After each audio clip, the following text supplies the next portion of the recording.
I have many of these illustrated songs. I think of them as low-budget films. I'll do this one for Erin, who is a school teacher and said that this one is popular in the schools apparently because it saves students from having to read The Great Gatsby. This is the Jeffrey Lewis low-budget film version of The Great Gatsby. Yes, I know there have been many films made of The Great Gatsby in the past.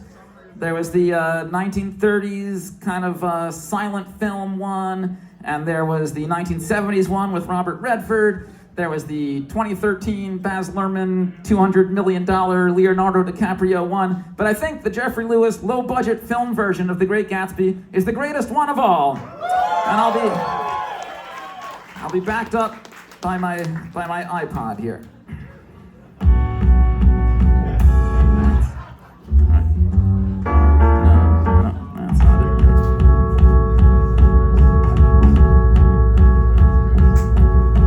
My name is Nick.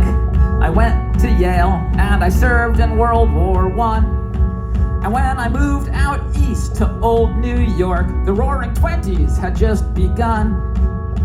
My neighbor on Long Island here is a mysterious millionaire. Across the bay at night, there's a small green light, and when he sees it, he seems to stare. His name is Gatsby. He throws big parties, but he stays strangely calm. While across the bay, my pretty cousin Daisy is in a mansion with her husband Tom. Tom keeps a double life with a mechanic's wife, and Tom is big and rich and violent. But rich sleaze is ignored except by a weird billboard which sees everything but stays silent. Then my girlfriend Jordan said before the war when he was poor, Gatsby dated Daisy. But when the war was done, she'd marry Tom for money, and that's the reason Gatsby's crazy. He worked with bootleg crooks, he bought a lot of books, he hosts parties, he's a snappy dresser. He bought that giant home across from Daisy's own, and everything was only to impress her. So I help Gatsby get back with Daisy, but then her husband Tom says, "Look, if you investigate, Gatsby isn't great. He's just a poor guy who became a crook." So Daisy stays Tom's honey, cause Tom has old money, and Gatsby has to take her home that night. But as their car goes flying past that creepy sign, she runs over the mechanic's wife. And when the poor mechanic is in a total panic, Tom tells him Gatsby was the driver.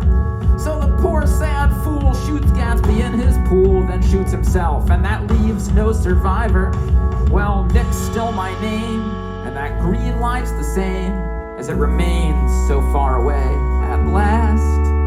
And so American mobility is revealed as futility, as we're all just prisoners of the past.